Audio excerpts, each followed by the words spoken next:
આ પોણીની બોટલ છે બરાબર, દાખલા તરીકે હવે તમને તરસ લાગી હોય તારી, તમે તરસે મરતા હોય તો મને પોણી આને કે હું નહીં પીવું તો મરી જઈએ, અને હું તમને સલાહ આપું સુભાષભાઈ મહેનત કરવાની, પૈસા કમાવાના, પછી પોણીની બોટલ પોણ લઈને પીવાનું, તો તમને થોડું શાંતિ થઈ જશે બરાબર. પેલી જગ્યાએ દુકાન છે, ગલ્લો છે, તો આગળ જઈને તમે પોણી લઈ આવો. કો તો પછી હું તમને એવી સલાહ આપું કે સુભાષભાઈ તમને તરસ લાગી છે તો તમને ખબર ના પડે કે તમારે પોણીની બોટલની આપણે સગવડ કરી ના બીજો.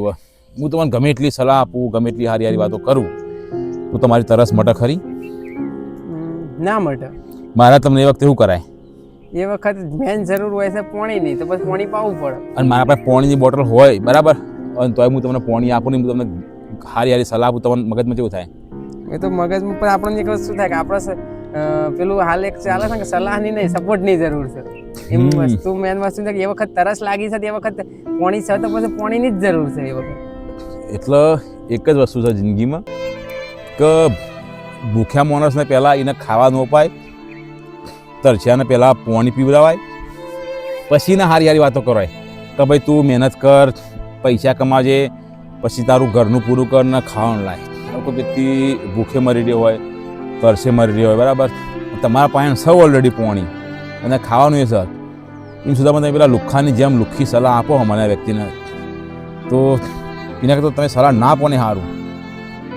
જરૂર પડે નહીં કે કોઈને હો ગણી આપેલી સલાહ કરતાં તમે એક તનખલા જેવી મદદ કરો ને કોઈ વધારે આગળ આવે. કદાચ તમને ખબર ને પેલો જ્યારે રોમનો વનવાસ ખબર એટલે લંકાનો પેલો પુલ બનતો હતો, એટલે ત્યાં આગળ પેલી ખિસકોલી હતી બરાબર. ખિસકોલી શું કરતી કે બધા પેલા વાનરસીના પથ્થર નાખતી પુલ બનાવવા માટે, એટલે ખિસકોલીથી બચારી શું કરતી ખબર કે આ માટી ને માટી તે માટીમાં આરોટતી રેતમાં, અને પછી પુલ ઉપર જઈને આરોટતી કંદી. એટલે અમુક લોકો જોયું ખિસકોલી તારાથી તો આટલું થાય કે આટલાથી થાય, એટલે કે વાંધો નહીં ભલે મારાથી થાય, મારી કેપેસિટી પણ મદદ કરું, પણ જ્યારે ઇતિહાસ લખાશે બરાબર, એટલે મારી વાત સલાહ આપનારાની પછી સાથ આપનારામાં આવશે મારી ગણતરી કે ભાઈ મેં સાથ આપ્યો તો ગમે એટલો સાથ આપ્યો, મારાથી થાય એટલું મેં કર્યું હતું. અને એ પછી કહેવત એવી છે કે એ વખતે રામ ભગવાને એના પર આમ હાથ ફેરવ્યો હતો, એટલે તમે ખિસકોલીના જો ને ખિસકોલીના શરીર પર આમ પટ્ટા છે. હવે આ વાતમાં તથ્ય જે લોકોને વસ્તુ એટલું જ છે તો કોઈ પણ વ્યક્તિ એમને નહીં કહેવાય એવું કે ડૂબતા વ્યક્તિનો તનખલાનો સહારો એ કાફી છે. એટલે આપણે કોઈ જિંદગીમાં જુઓ કે ઘણી વખતે કોઈ વ્યક્તિ ડૂબતો હોય, બહુ તકલીફમાં હોય, એ વખતે તમે તમારા જે થતું હોય, તમે કેપેબલ હોય, અને એવું તો નહીં હોતું કે કોઈ વ્યક્તિ એટલો બધો કેપેબલ નહીં હોતો. દરેક વ્યક્તિના આપણામાં કોકના વખત ક્ષમતા હોય જ તો સામાન્ય વ્યક્તિ મદદ કરી શકીએ.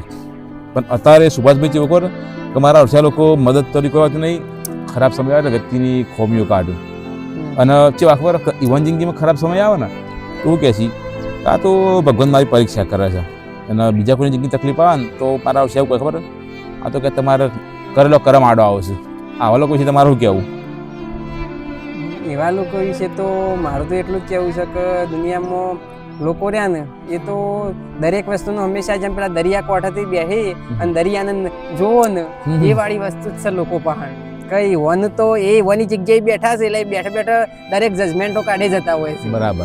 ઓમ થયું ના ઓમ થયું હોત તો સારું હતું. જેવી રીતના કે આપણે પેલું ટીવીમાં પિક્ચર જોવા બેઠા હોઈએ તો એ વખત આપણે નહીં કહેતું કે પેલા હિરોઈ ઓમ કરીને ઓમ માર્યું હોત તો સારું હતું. પણ કેમ લાગી વન તો બેઠા બેઠા ખાલી જજમેન્ટ કાઢવો છે પેલું કરું છું. બાકી રિયલી ઓરિજિનલ પરિસ્થિતિની અંદર જે વ્યક્તિ છે એને ખબર છે કે એ વ્યક્તિ કેવી પરિસ્થિતિમાં ફસાયેલો છે, અને એ વખત એને એમાંથી કેવી રીતના બહાર નીકળવું કે બહાર નીકળીએ કાંઈ એવું છે કે હું કરીએ કાંઈ એવું છે. આ તો વાત એવી જ છે નહીં કે આગમાં બળતો એને જ ખબર પડે, બહાર ભાવ વાળે તો આમ અંદાજ કરે કે પેલો બળતો છે તો આવું થતું છે તેવું થતું છે. એ વ્યક્તિને સલાહ ના લાય કે કેરોસીન હું કા સોટ્યું, તું હરગ્યો હું કા માટે, એને ગમે તે કરીને એ વ્યક્તિને પહેલાં બચાવવાનું કરવું પડે. પણ અત્યારે અફસોસ કે મારા ઓછિયા માણસોને ટેકો તો કાંઈ કરવું નહીં, પણ મેણા બહુ મારવો હોય છે.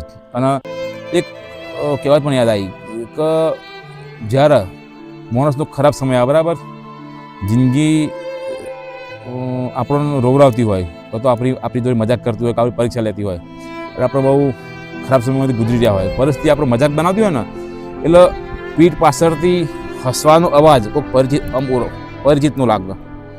સમજણ પડી હું કહેવા માગું છું? પરિસ્થિતિ મજાક બનાવતી હોય એટલે પાછળથી હસવાનો અવાજ જાનો પહેચાનો લાગે. તો આના વિશે તમારું કહેવું? એના વિશે મારું તો કેવું એટલું જ છે કે અત્યારના જમાનો રહ્યો કે નહીં એની અંદર દુનિયામાં કેવું છે ખબર છે કે જો કોઈ પોતાનું માણસ રહ્યું કે નહીં એ કોઈ પોતાનું માણસ જેમ કે માની લો કે આપણો પાડોશી આપણો ગામનો માણસ એ અગર જો થોડો આગળ જતો હોય ને તો લોકોને કેવું થાય ખબર ઈર્ષ્યા થાય. બરાબર. અને કોઈક અજાણ્યો માણસ હોય ને ચોક બહારનો વ્યક્તિ હોય જો ઓળખતા ના બહુ દૂરનો હોય અને એ વ્યક્તિ કોઈક આગળ જતો હોય ને તો લોકોને પાછું સારું ગમે. હા તો વાત એવી થઈ કે માણસ એક અજીબ પ્રાણી છે નહીં. આમ તો એવું કહેવાય કે મનુષ્ય એક સામાજિક પ્રાણી છે, પરંતુ એવું કહેવાય કે માણસ એક વિચિત્ર પ્રાણી છે કે પોતાના માણસો સફળ થાય ને તો ઈર્ષ્યા કરશે અને બીજા કોઈક સફળ થાય કોઈ ગાડી લા ઘર બના બંગલા તો ફલાણાની સોરી છોકરો પીઆઈ બન્યો પીએસઆઈ બન્યો અધિકારી બન્યો તો મોટિવેશન લે છે. પોતાના બધા તમારા છે ઈર્ષ્યા કરશે. તો આવા ઈર્ષ્યાળુ લોકોનું શું કેવું તમારા? આવા લોકોના વિશે તો મારું તો એટલું જ કહેવું છે કે એ લોકો જાણે કોઈ નજીકનો વ્યક્તિ છે કે નહીં એ જો પડતો હોય ને તો એ લોકોને મજા આવે છે. બરાબર. એ લોકોને મજા આવે છે અને એ લોકોને પેલું પણ જો કોઈક નજીકનો વ્યક્તિ આગળ જતો હોય ને તો પાછું ઈવન દુઃખ થાય છે, ઈવન નાથી સહન નહીં થતું. જો પોઈન્ટ આવી ગયો એ હું તમને કહેતો એનો જવાબ મળી ગયો કે જ્યારે પરિસ્થિતિ તમારી મજાક બનાવતી હોય ને એટલે પીઠ પાછળથી અસવાનો અવાજ બહુ જાનો પહેચાનો લાગે. એટલે જોજો કે જે લોકો આજે તમારી વાહવાહી કરી રહ્યા ને સારા સમયમાં તમારા ભાઈ કંઈ બોલાવશે, તમારા વખાણ કરશે, તમે તો બહુ જોરદાર, પણ કદાચ ના કરે નારાયણના સમય તમારી પરીક્ષા બેઠો તો તમારી મજાક બનામ તમારી ઉડામ બીજા લોકોને તમારા વિશે આડી વાતો કરવા એ તમારા જોણતા ચહેરા જ હશે બધા કે જે સારા સમયમાં તમારી આજુબાજુ ફરતા હતા તમારા કરી. એટલે એવું જ છે કોઈ તને આપણો સમય સારો હોય ને તો બધું સારું, બધા સારા, બધું આપણે સારું જ દેખાય, બધું સારું સારું જ લાગે.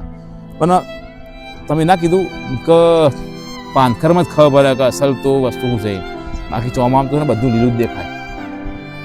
બીજું કોઈ કહેવું તમારે? હવે બીજું તો મારું તો આ વસ્તુના વિશે એક જ કહેવું છે કે આપણો સારો સમય આવે ને કે માની લો કે આપણો બહુ સારો સમય આવતો એકદમ ચોમાસામાં લીલોતરી આવી જાય છે એમ બહુ સારો સમય આવી જાય ને તો એ દુનિયાથી ફરક ના પડવો જોવે કે બહુ ખરાબ સમય આવી જાય ને તોય લોકોનાથી ફરક ના પડે ને એ રીતના બનીને રહેવાનું કે બહુ સારો સમય આવી જાય ને તો એવું નહીં કરવાનું કે હેડો લોકોના પાછળ આપણે ગહાવાનું ચાલુ કરીએ. જેમ કે સારો સમય આવશે ને એ લોકો તમારો ફાયદો ઉઠાવવા માટે આવશે.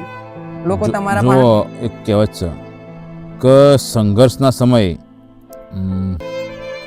તમારા લોકો ફોન ના લગાવતા હોય ને, ઘણા લોકો સંઘર્ષનો સમય હોય એટલે વ્યક્તિનો ખરાબ સમય હોય એટલે લોકો આપણને ફોન લગાવવાનું ઠીક પણ આપણો ફોન ઉપાડતા નહીં હોતા. ખબર કે સારો ચોક મદદ ના માગી લે, ચોક તકલીફ હોય તો ચોક બોલે ના દે, તો પછી યાદ રાખજો કે ભાઈ સારા સમયે આવા લોકોના ફોન તો તમે નહીં છો તો આવા લોકોના ફોન આવવાનું ચાલુ થઈ જશે. તો પછી સંઘર્ષના સમયે તમારો ફોન તમને ફોન ના લગાવતા હોય કે તમારી રિંગ ના વાગતી હોય તો ખરાબ સમય બી સારા સમયે તમારી રિંગ વાગતી હોય ને તો તમે ફોન ઉપાડતા નહીં. કારણ કે ઓળખજો ખરાબ સમયની અંદર જે એકચ્યુઅલી તમને પ્રેમ કરતો છે, તમને તમારા માનતો છે, જેને તમારાથી કોઈ લેવા દેવા ના હોય એ વ્યક્તિ તો ખરાબ સમય પહેલાં તમારા સપોર્ટમાં ઊભો રહે છે. અને હું તો એક જ વસ્તુ કહું કોઈ ના ઘેર લગ્ન હોય ને, લગ્ન હોય, જેમ હોય, સારો પ્રસંગ હોય, નહીં જોન તો ચાલશે, પણ ખરાબ સમય હોય, કોઈ તકલીફમાં હોય તો દોરી પહેલાં જ જતા રહેજો વગર આમંત્રણની. એમાં આમંત્રણની જરૂર નહીં. બાકી સારા પ્રસંગમાં તો આપણે ના જઈએ તો ચો અમે ઊભું રહેવાનું છે, કશું ના ઊભું રહે.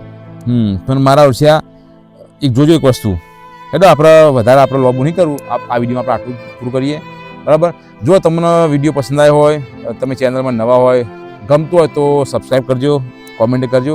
આપણે આવા નવા વિડીયોને આપણે મળતા રહીશું, બરાબર? જય માતાજી. તમે એક બીજો ટોપિક લેતો ને તો આખું વિડીયો એના પર આખો વિડીયો આપણે નવો બનાવી દઈએ. નવું